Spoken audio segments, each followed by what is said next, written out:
The underdog who turned hunger into glory. The warrior who made pain look cinematic. The icon who convinced millions that defeat is only real when you stop getting up. But what most people never sit with is this. The real fight was never in the ring. It was never in the jungle. It was in the mirror, where half his face never moved the way it should. It was in childhood rooms where love was supposed to live, but didn't.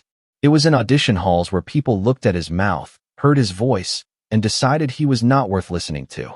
And then came the tragedy that makes every comeback story feel small. The one loss that money cannot reverse, fame cannot soften, music and toughness cannot outmuscle. The death of his firstborn son, Sage. A wound Stallone has carried in silence. Because there is no performance powerful enough to make that kind of pain believable. So, this is not the story of an action hero. Music. This is the story of a man who became the world's symbol of strength while privately learning the most brutal truth of all. Sometimes life does not care how hard you fight. Before we go any further, take a moment to honor Sylvester Stallone by liking this video and subscribing to the channel. Every story you support helps keep the truth behind these legends alive. Sylvester Stallone's first battle began before he ever learned how to speak. He was born on the 6th of July, 1946, in a charity ward of a New York hospital, where a medical mistake would alter the course of his entire life. During delivery, doctors used forceps incorrectly, tearing nerves in his face and leaving the left side permanently paralyzed. His lower lip drooped. His tongue slurred. His speech came out uneven and strained. What should have been a routine birth became a lifelong sentence written into his face. From the very beginning, music, Stallone was treated as something broken. Not misunderstood. Not different. Broken. His appearance and voice made adults uncomfortable and children cruel. But the deepest wounds did not come from strangers. They came from home. His father saw the deformity as weakness, something shameful that reflected badly on him. Affection was rare. Approval almost non-existent. His mother, obsessed with ambition and status, music, viewed her son not as a child in need of protection, but as an obstacle to the image she wanted to music project. Love was conditional. Attention was transactional. Stallone would later admit that growing up, he never felt wanted. He felt tolerated at best. When his parents divorced, whatever sense of stability he had vanished. He was passed from place to place. Relatives, boarding schools, institutions, anywhere that would take him. There was no real home. No room that was ever fully his. School offered no refuge. His slurred speech made him an easy target. Classmates mimicked his mouth, twisted their faces to mock him, turned his pain into entertainment. Teachers assumed the boy who spoke differently must think differently, too. Music, he was labeled slow, difficult, disposable. That constant humiliation carved something sharp inside him. Anger replaced words. Fists replaced explanations. By the time he reached his teens, music, Stallone had been expelled from more than a dozen schools. Not because he lacked intelligence, but because rage had become his only defense. The world had decided who he was before he ever got the chance to speak. And slowly, painfully, he began to believe it, too. Music. By his teenage years, Sylvester Stallone was no longer just a misunderstood child. He was a deeply angry one. Years of rejection, mockery, and emotional neglect had hardened into constant rage. He fought often, sometimes over nothing, sometimes over everything. Every insult felt like confirmation that the world had already written him off. Violence became the only language that made people stop laughing. Adults did not see a wounded boy. They saw a problem, a liability, someone to be removed rather than understood. Expulsions stacked up one after another until schools stopped pretending they could help him. At 16, his mother made a decision that would scar him further. She sent him to a boarding school in Switzerland, not as an act of care or opportunity, but as a way to get rid of the problem. Stallone later admitted it felt like being thrown away. In a foreign country, barely speaking the language, isolated and unwanted, something inside him finally collapsed. The anger turned inward. Depression settled in quietly but completely. He had no friends, no support, music, and no sense of a future. Nights stretched endlessly. Days felt meaningless.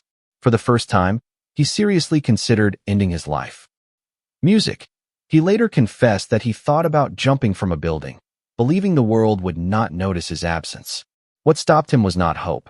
It was stubbornness. A raw, almost irrational refusal to disappear quietly. Somewhere beneath the despair was a faint belief that if the world had rejected him so completely, then surviving itself was an act of defiance. He did not know who he would become. He did not know where he belonged. But he knew one thing. If he gave up now, the people who dismissed him would be right forever. When he eventually returned to the United States, he came back with nothing tangible. No degree, no plan, no money. Only a damaged face, a fractured past, and a dream so unrealistic it bordered on delusion. He wanted to be an actor, a profession built entirely on being seen, heard, and accepted. For a boy who had spent his entire life being rejected for how he looked and sounded, it was the cruelest dream imaginable. And yet, it was the only one that felt true. When Sylvester Stallone returned to the United States, reality hit harder than any punch he would later take on screen. He arrived with $40 in his pocket. No college degree, no professional connections, and no safety net. Hollywood was not waiting for him. In fact, it barely noticed him at all. Casting rooms dismissed him within seconds. Some did not let him finish speaking. Others laughed politely and suggested he find another line of work. His face was wrong. His voice was wrong. His presence made people uncomfortable. Rejection was constant and humiliating. Hunger became routine. Stallone took whatever work he could find, including cleaning animal cages at the Central Park Zoo, shoveling waste for barely enough money to eat. When rent became impossible, he slept in bus stations, curled up on benches, using his jacket as a blanket while security guards kicked him awake. He sold his clothes. He pawned personal belongings. Survival replaced ambition. The lowest moment came when he was forced to sell his dog, Butkus. The animal was his only companion, the one living being that did not judge him. Standing outside a liquor store in the freezing cold, starving and desperate, he sold the dog for $50. Years later, Stallone admitted that decision broke something inside him. It was proof that he had reached the bottom. By his late 20s, he was nearly invisible, a struggling actor with a face Hollywood rejected, living in a roach-infested apartment, surviving on canned food. He had appeared in a handful of forgotten films, including one he later called the most degrading experience of his life. To the industry, he was finished before he had ever begun. But desperation has a way of sharpening focus. Stallone did not know how to quit. He only knew how to endure.